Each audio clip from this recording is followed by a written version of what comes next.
하나님 말씀 로마서 11장 11절에서 24절까지 말씀 교독하겠습니다.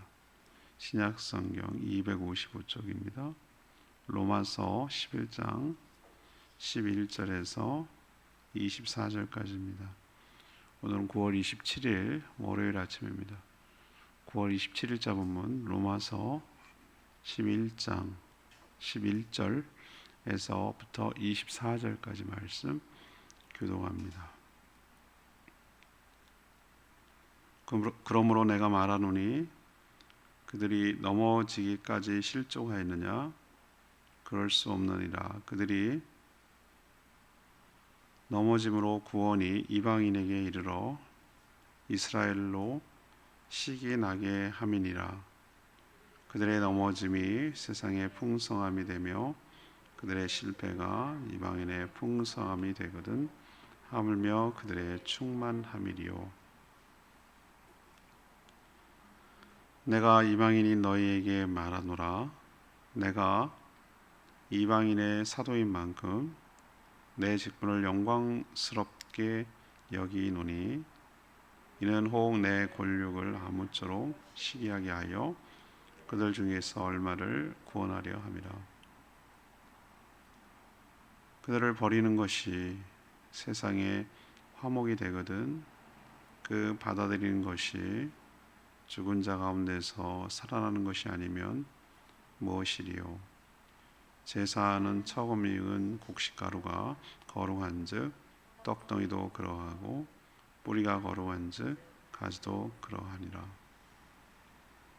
또한 가지 얼마가 꺾이었는데 돌 감람나무인 뇌가 그들 중에 접붙임이 되어 참 감람나무 뿌리의 진액을 함께 받은 자가 되었은즉 그 가지들을 향하여 자랑하지 말라. 자랑할지라도 뇌가 뿌리를 보존하는 것이 아니요 뿌리가 너를 보존하는 것이니라. 그러면 내 말이 가지들이 꺾인 것은 나로 접붙임을 받게 하려 함이라 하리니 옳도다. 그들은 믿지 아니함으로 꺾이고 너는 믿음으로 섰느니라. 높은 마음을 품지 말고 도리어 두려워하라. 하나님이 원 가지들도 아끼지 아니하였은즉 너도 아끼지 아니하시리라. 그러므로 하나님의 인자하심과 준엄하심을 보라. 넘어지는 자들에게는 준엄하심이 있으니 너희가 만일 하나님의 인자하심에 머물러 있으면 그 인자가 너희에게 있으리라. 그렇지 않으면 너도 지키는 바 되리라. 그들도 믿지 아니하는데 머무르지 아니하면 접붙임을 받으리니 이는 그들을 접붙이실 능력이 하나님께 있음이라. 네가 원 돌 감람나무에서 지킴을 받고 본성을 거슬러 좋은 감람나무에 접붙임을 받았으니 원 가지인 이 사람들이야 얼마나 더 자기 감람나무에 접붙이심을 받으랴. 아멘. 오늘 말씀은 비유입니다. 유대인과 이방인의 구원을 우리는 과수원을 잘 하지 않기 때문에 이 원리를 잘 모르지만 나무의 접붙임을 통해서 설명하고 있습니다. 많은 사람들이 귤나무는 처음부터 귤나무인 줄 알아요. 그렇지 않습니다. 오히려 탱자나무 같이 그렇게 야생적이고 거치고 먹을 수 없는 그 뿌리에다가 다양한 것들을 잘라내고 그 가지에다 접붙여서 새로운 종자를 만들어내서 지금 우리가 먹고 있는 여러 가지 귤 종류가 나오는 것이죠. 저는 그걸 어떻게 알았냐면은 어렸을 때 할머니 과수원하셨어요. 감나무는 그냥 저절로 감시나무 나오는 게 아니에요. 야생 김이라고 하는 야생 감람나무죠. 야생 감나무죠. 거기다가 가지를 잘라내고 거기다 덧붙여서 그래서 우리가 상품을 팔고 하는 그런 감나무가 나오는 거예요. 그걸 지금 비유를 들어서 설명하고 있어요. 유대인들의 실패로 이방인이 구원을 받았지만 오히려 그것 때문에 시기가 생기고 부러움이 생겨서 유대인들도 얼마라도 구원을 받기를 바라는 것이 하나님의 생각이고 계획이었다라고 말하고 있습니다. 그리고 이방인 입장에서 보면은 자기도 원래는 구원받지 못할 존재였는데 접붙임을 받아서 수동태죠. 그래서 거기에 그 나무에 붙어 있어서 구원을 받아 지금 열매를 맺는 존재가 되었으니 자랑하지 말라고. 네가 스스로 거기에 붙어 있는 게 아니라 누군가 하나님께서 너희들 그 잘라 나간 유대인 대신에 그 자리에 너희들을 접붙여서 구원을 받게 되었으니 원가지도 이렇게 칠 정도면 너희는 말할 것도 없다. 그러니 자랑하지 말고 내가 잘나서 구원받았다고 생각하지 말고 두려워하라고, 겸손하라고 그렇게 얘기를 하고 있습니다.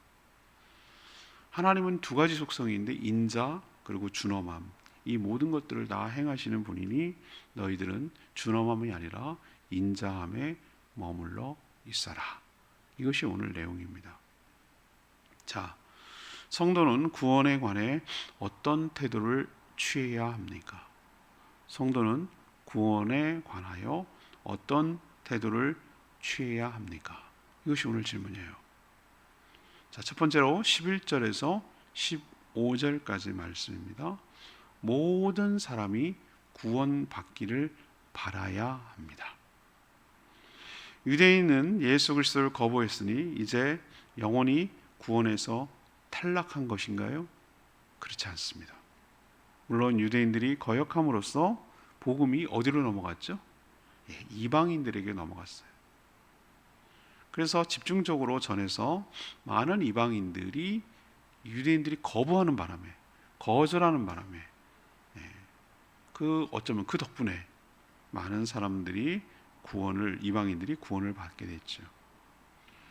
그걸 보면서 어떤 마음이 들겠습니까? 아니, 하나님 우리 하나님인데 어떻게 저기들도 똑같이 저렇게 은혜를 받느냐.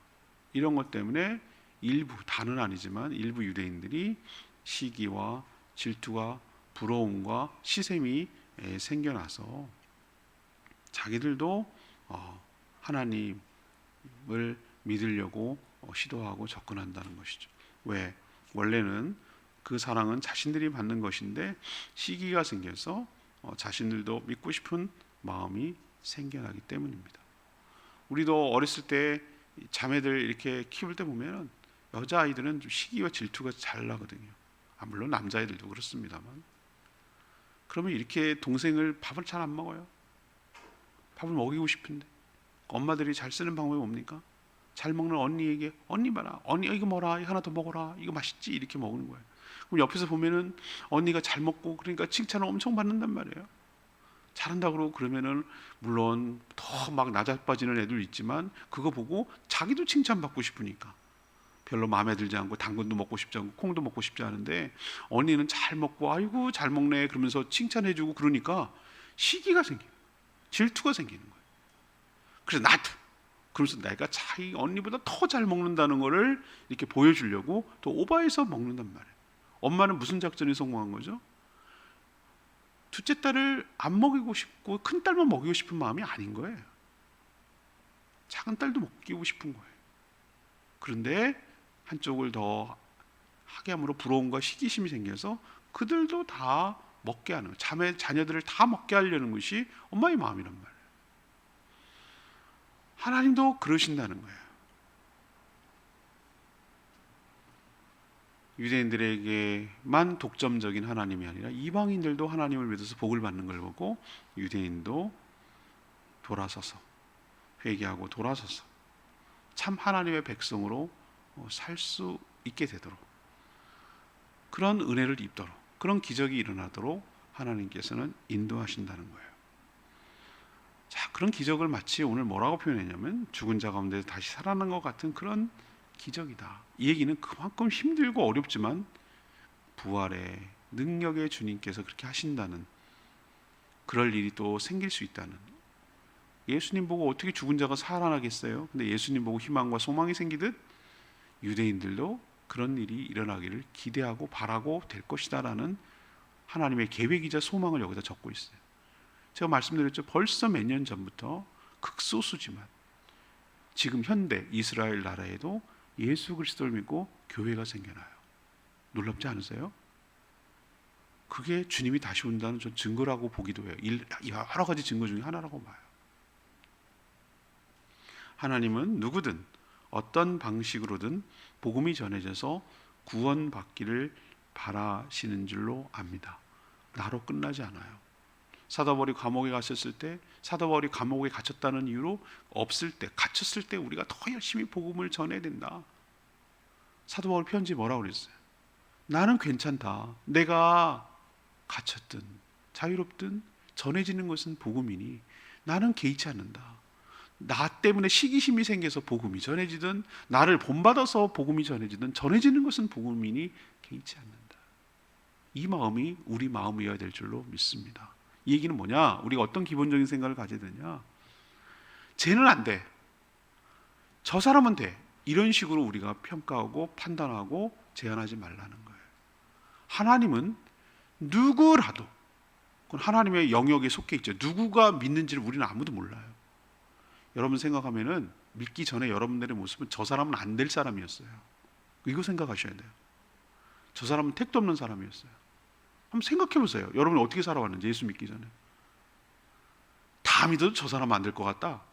이런 사람들이 변화되고 예수 믿는 거 여러분 많이 보셨잖아요. 여러분도 그렇고 저도 그렇잖아요. 저는 옆에서 많이 봐요, 그런 거. 저 언제부터 처음부터 믿었던 것 같아요, 저분이. 그런데 아니었잖아요. 그 전에 내가 알고 있는데 어떻게 살아왔는지. 그런데 바뀌잖아요.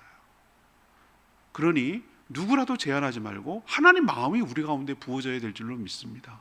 하나님 마음은 누구라도 믿고 다 구원 안으로 들어오는 거예요. 그때 이방인과 이 유대인의 차이는 우리가 생각하는 것보다 훨씬 더 큰 차이가 있어요. 마치 유대인 입장에서는 이방인은 사람도 아닌 거예요. 요즘은 많이 좋아졌다고 하지만 백인들이 불과 50년, 100년 전만 해도 흑인은 사람이 아니었어요. 그냥 노예, 짐승이었어요. 짐승. 그런 간격보다 훨씬 더 간격이 큰데도 받아들인다면 우리가 생각하는 사람의 간격은 이건 아무것도 아니에요. 저 사람이 어떻게 살아왔기 때문에 우린 더했어요. 안 들켰을 뿐이지. 저 사람 맨날 술 먹고 맨날 그래갖고 안 된다고? 아니요. 하나님은 살인한 자든 어떻게 살아왔든 자든 그걸 묻지 않으세요. 우리나 그걸 따지고 있지. 예수님의 그 속죄의 영역과 넓이는 모든 죄를 감당하고도 남음이 있는 줄로 압니다.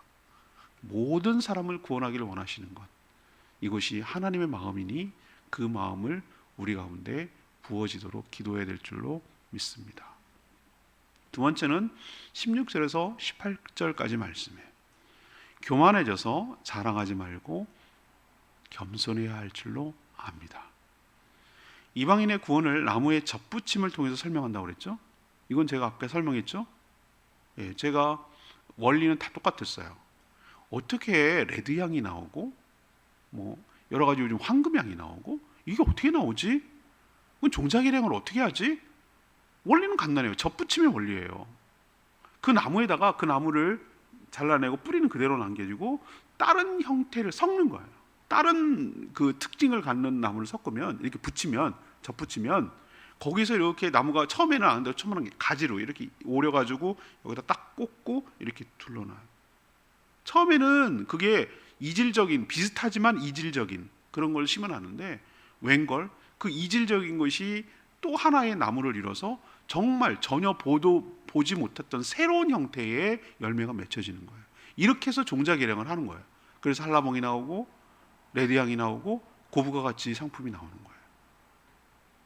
자, 그 원리를 요즘만 그러냐? 아니에요. 그 당시도 있었던 것 같아요. 그 당시. 그러니까 사도 바울이 그 당시 사람들이 다 어느 정도 이해하고 알고 있는 감람나무. 감람나무는 뭐냐면은 이건 앞으로 이제 번역을 해야 돼요. 우리도 이제 올리브가 들어왔기 때문에 올리브나무라고 해야 돼요.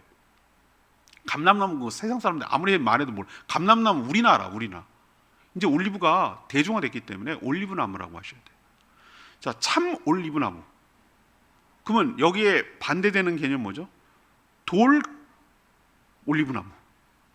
참이라는 것은 거짓의 개념이 아니에요. 실하고 우리가 먹을 수 있는 열매를 맺는 것을 참 무슨 나무 이렇게 표현하고, 돌은 뭐죠? 비슷하게 맺히긴 맺히는데 뭐 한 거예요? 먹지 못하는, 상품성이 없는. 여러분 돌배나무 보셨어요? 돌복숭아나무 보셨어요? 형태는 너무 똑같아. 먹을 수가 없어. 먹어도 씨가 이만큼이야. 과육이 거의 없어요. 그거는 그냥 관상용이에요. 야생에서 막 자라는 거. 그런 건데, 자, 참 감람나무 가지인 유대인들이 꺾였어요. 잘라나갔어요. 안 믿고 거부하니까. 포도나무와 가지 비유랑 똑같아요. 잘려나. 자, 원래 돌 감람나무, 원래 못 먹는, 가치 없는 그런 존재였던 이방인들이 참 감람나무 그 가지가 꺾여난 자리에 참 감람나무이신, 뿌리이신 예수님께 어떻게 했어요? 접붙임을 당했어요. 수동태예요. 당했어요. 접붙여졌어요. 그래서 어떻게 했다? 구원을 얻었어요. 그래서 참 감람나무 가지였던 유대인들이 받아야 할 모든 것들을 뿌리인 하나님으로부터 예수 그리스도를 통하여 받게 된 줄로 믿습니다. 이걸 구원에 지금 비유하고 있잖아요. 자, 그렇다면 유대인들의 실패로 구원을 받은 이방인, 우리죠. 이방인 성도들은 어떤 태도를 취해야 할까요? 지금 이 로마서를 쓸 때 내가 이방인의 사도로서 당신 이방인 성도들을 향해서 내가 말하고 하니까 로마 교회는 유대인도 있었지만 이방인들이 주를 이루고 있었다는 걸 감지할 수 있잖아요. 그렇죠?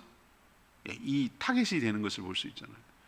그럼 어떤 태도를 취해야 될까? 여러분 어떤 태도를 취해야 되겠어요? 상식적인 얘기인데 우선 뭐 해야 됩니까? 감사해야죠. 내가 돌 감람나무였잖아요. 돌 올리브나무. 나는 구원과 상관없이 사는 자예요. 가치 없는 자였어요. 버려진 자였어요. 거들떠보지도 않는 자였어요. 아무런 생산적이지 않으니까, 상품이 되지 않으니까. 그런 존재였는데 나를 구원에 접붙여서 구원받았으니 1번 감사한 마음이 생겨야 될 줄로 압니다. 그럼 2번 자랑하지 말아야죠. 교만해서는 안 되죠. 내가 잘나서 붙여진 게 아니거든요. 자신들이 잘나서 접붙인, 꼭 구원을 받아서 지금 뿌리로부터 예수 그리스도로 뿌리로부터 영양분을 공급받는 것이 아니기 때문에 그런 거예요. 나무는 가지가 나무를 보존하는 것이 아니라 오늘 성경에 나오는 표현이에요. 뿌리가 나무 전체를 지탱하며 공급하고 있다는 거 잊지 말아야 할 줄로 믿습니다. 그래서 사도들이 어떤 표현을 써요? 참 감람나무 가지인 유대인들도 이렇게 꺾여 나갔다면 돌 감람나무 가지인 이방인 성도들은 말할 것도 없다. 너희들이 영원하고 주구장창할 것 같으냐? 겸손해라. 처음부터 우리는 여기 이 자리가 내 자리냐? 나는 태어날 때부터 여기에 있었느냐? 그렇게 건방 떨지 마라. 선줄로 생각하는 자는 넘어질까 조심해라. 끝까지 구원을 이루어가도록 노력해라. 이게 구원의 모순적인 표현인데요. 구원의 확신을 가져야 됩니다라고 말하는 것. 구원을 어떻게 완성되는지 하나님만 아신단 말이지. 그러니 겸손하게 구원을 끝까지 이루어가도록 해야 될 줄로 믿습니다. 사람이 끝이 좋아야 돼요. 처음부터 주면 좋죠. 그런데 마지막이 미끄러지지 않고 망가지지 않고 정말 아름답게 마무리하는 것이 복된 인생인 줄로 믿습니다. 그러니 더욱더 우리는 감사해야 되고요, 겸손하게 살아야 할 줄로 믿습니다. 왜? 원래 아니었던 자들을 구원해 주신 것이 하나님의 전적인 은혜였기 때문에, 자랑할 게 하나도 없기 때문에, 나 같은 자를 구원해 주신 은혜가 너무 크기 때문에, 내가 과거에 어떤 존재인지를 알기 때문에 더욱더 감사하고 겸손하게 살아가는 저와 여러분 되기를 소망합니다. 세 번째는 19절에서 24절 말씀, 삼가 조심하며 두려워하며 살아야 될 줄로 압니다. 삼가 조심하고 두려워하며 살아야 할 줄로 압니다. 하나님은 유대인들의 꺾임, 곧 구원의 탈락을 통해서 뭘 보이셨냐면은 준엄하심, 하나님의 그 두 가지 속성에 대해서 좀 얘기합니다. 준엄하심을 보였고, 반대로 이방인들의 접붙임, 곧 구원을 통하여 인자하심을 보이셨습니다. 준엄하심, 인자하심, 이 두 가지가 하나님이 가지고 계신 속성이에요. 자, 하나님을 자기 신에게만 유리하게 보려고 생각하는, 우리는 자꾸 보고 싶은 것만 보고 듣고 싶은 것만 유리한 쪽으로 해석하려고 하거든요. 똑같이 둘이서 얘기해 놓고서 자기가 듣고 싶은 말만 듣고 듣고 싶은 얘기만 해요. 이 사람 희한하죠? 그래서 글로 계약을 남겨야 되는 거예요. 서로 딴 생각만 하기 때문에. 자기 쪽으로 유리하게 생각해요. 사람들은 대부분 그래요. 대부분. 그래서 이런 착각을 버려야 되는데, 인자하심을 보이셨던 하나님께서 때로는 준엄하심도 보일 수 있기 때문인 줄로 압니다. 사실은 하나님의 두 가지 모습이 다 있는데 우리는 뭐만 생각합니까? 자기가 필요한 것만. 쟤한테는요 준엄하기를 바래요. 저한테는요 인자하기를 원해요. 아니 왜 네한테는 준엄한 게 안 되는데? 이런 착각을 벗어나야 돼요. 하나님은 원래부터 두 가지 다 갖고 계신 분이니까. 그렇다 선줄로 생각은 넘어질까 조심하라고 아까 말씀. 그렇다고 불안해하거나 두려움에 살라는 뜻은 아니에요. 삼가 조심하며 하나님을 경외함으로 구원을 이루어 가야 할 줄로 믿습니다. 유대인들도 다시 믿음 가운데 들어와서 접붙임을 받게 될 것입니다. 구원은 오직 믿음으로, 오직 은혜로, 오직 하나님의 능력으로만 받을 수 있기 때문입니다. 오늘 23절에 그런 표현을 하셨어요. 원래 돌 감람나무였던 이방인들도 구원하신 하나님께서 원래 참 감람나무였던 유대인들을 구원하는 것은 불가능한 일이 아닐 줄로 압니다. 그러니 우리는 늘 하나님의 두 가지 속성, 준엄하심 그리고 인자심을 생각하면서 끝까지 경외하며 하나님을 경외하며 살아가는 저희 모두가 되기를 원합니다. 오늘 내 말씀이 22절, 아까 준엄함 이 두 가지를 얘기했죠. 22절 말씀, 하나님의 그 인자하심과 준엄하심을 보라. 넘어진 자들에게는 준엄하심이 있으니 너희가 만약 하나님의 인자하심에 머물러 있으면 그 인자가 너희에게 있으리라. 그렇지 않으면 너도 지키는 바 되리라. 인자하심, 준엄하심, 하나님의 두 가지 속성이라고 그랬어요. 인자하심을 다른 비슷한 계열로 설명하면 하나님의 사랑, 하나님의 자비, 하나님의 은혜, 하나님의 긍휼, 이런 게 같은 계열이에요. 이게 인자하심에 속해요. 자, 하나님의 준엄하심 계열에 속하는 것은 하나님의 거룩하심, 하나님의 공의로우심, 하나님의 공평하심, 하나님의 정의, 하나님의 심판, 뭐 이런 쪽의 말들, 개념들이 이 준엄하심에 속하는 개념이에요. 그래서 하나님을 한쪽만 봐서는 안 돼요. 두 쪽 다 있기 때문에 그래요. 자기가 보고 싶은 것만 봐도 안 돼요. 하나님은 함부로 대할 수 없는 분이지만 동시에 친밀하게 대할 수 있는 분이에요. 어쩌면 모순적이죠? 하나님 그런 분이에요. 우리도 정말 사랑하고 존경해요. 그런데 함부로 막 할 수는 없는 분이야. 내가 너무너무 사랑하고 존경하는 분이에요. 정말 가까이 있고 옆에서 막 사진 찍고 싶고 그분과 식사도 같이 하고 싶고 같이 여행도 하고 싶고, 그런데 막 부려먹고 막 할 수는 없는 분이야. 너무 내가 사랑하고 귀하게 여기는 분이기 때문에. 그 느낌 아시겠어요? 그래서 그분의 말을 겸손히 따르고 순종하고 존귀하게 대하고 이렇게 하는 거예요. 이게 경외에 좀 가까운 개념이에요. 하나님은 두 가지를 다 원하세요.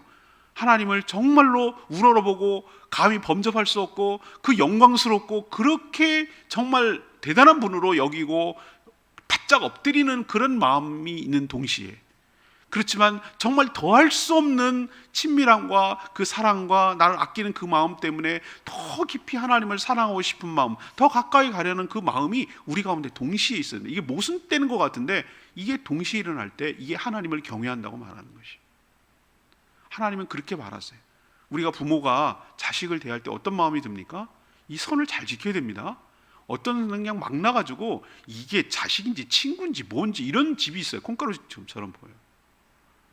그런데 너무 부모를 어려워하고 무서워하고 피하는 집이 있어요. 이건 난 두 가지 다 문제 있다고 생각해요. 분명히 선은 있어요. 함부로 하지 않아요.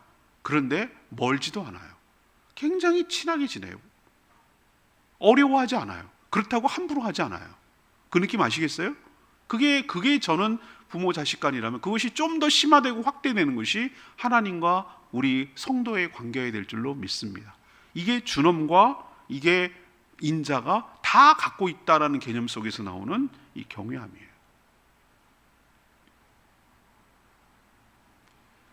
오늘 질문으로 돌아가면 어떤 겁니까? 성도는 구원에 관해서 어떤 태도를 취해야 되는가? 이것이 오늘 질문인데요. 첫 번째는 모든 사람이 구원받기를 바라야 된다라는 게 기본적인 태도. 두 번째는 교만해져서 자랑하지 말고 뭐 해야 된다? 겸손해야 된다.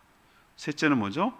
삼가 조심하고 두려워하며 살아야 된다. 하나님을 경외하는 마음으로 살아야 된다. 준엄과 인자가 동시에 있다는 거 잊지 말아라. 오늘도 이 말씀 붙들고 살아가는 복된 인생 되기를 축복합니다. 찬양제 810장 찬양제 810장 부르고 기도하겠습니다.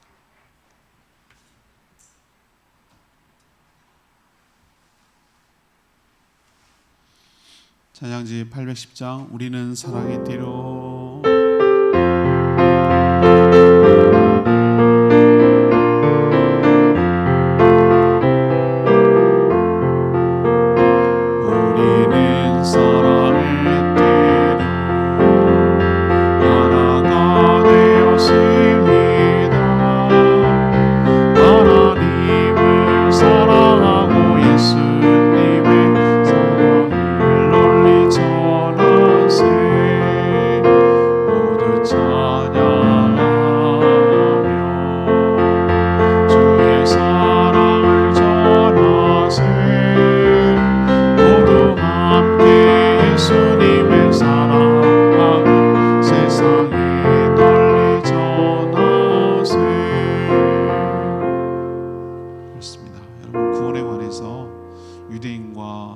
이방인 모두를 다 구원하시려는 그 하나님의 사랑, 그 원대한 계획.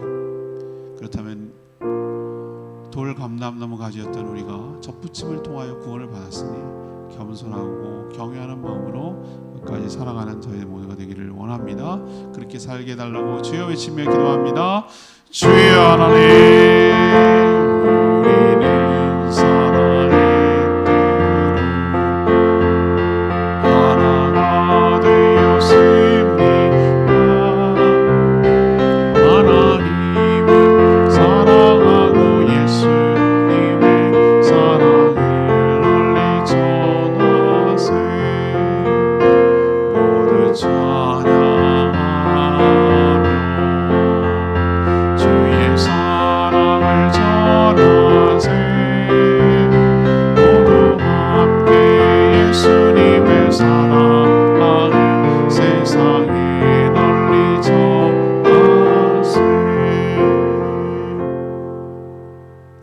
구원받은 저희가 어떤 태도로 살아가야 하는지 가르쳐 주셔서 감사합니다. 우리 행위나 공로가 아니라 전적인 하나님의 은혜로 구원받았습니다. 유대인들의 실패가 이방인인 저희들의 구원의 기회가 생겼습니다. 그러니 교만해져서 자랑하지 않게 하시고 더욱더 감사하며 겸손하게 살게 하여 주시옵소서. 하나님은 인자와 자비가 풍성하신 분이지만 동시에 준엄하신 분입니다. 하나님을 경외하며 삼가 조심하며 살게 하여 주시옵소서. 유대인들도 꺾는 분이심을 잊지 않고 인자하심에 항상 머물러 살아가게 하여 주시옵소서. 오늘도 간구하는 모든 기도 주님께서 응답하시고 주님께 지혜를 구할 때 하나님 지혜를 주시고 가야 할 곳, 만나야 할 곳, 되어야 할 곳, 이루어져야 할 것이 순적하게 이루어지도록 복 내려 주시옵소서. 한순간도 내가 무엇하는 사람인지 잊지 않게 하시고 모든 사람이 구원받기를 바라는 하나님의 마음이 우리 가운데 부어져서 죽어가는 영혼을 구원하는 일에 힘쓰게 하여 주시옵소서. 이 한 주간도 주님 손에 맡깁니다. 구원한 달 잘 마무리하고 또 새로운 10월을 맞이할 수 있도록 축복하여 주시옵소서. 주님께 모든 것 맡기며 예수 그리스도의 이름으로 축복하며 기도합니다. 아멘. 이 한 주간도 오늘 하루도 주님 은혜 가운데 살아가기를 축복합니다. 오늘 CBS 생방송하니까 많이 문자 보내주세요. 주의 설교 잘 들을 수 있습니다. 충분히 기도하고 하루 시작하겠습니다.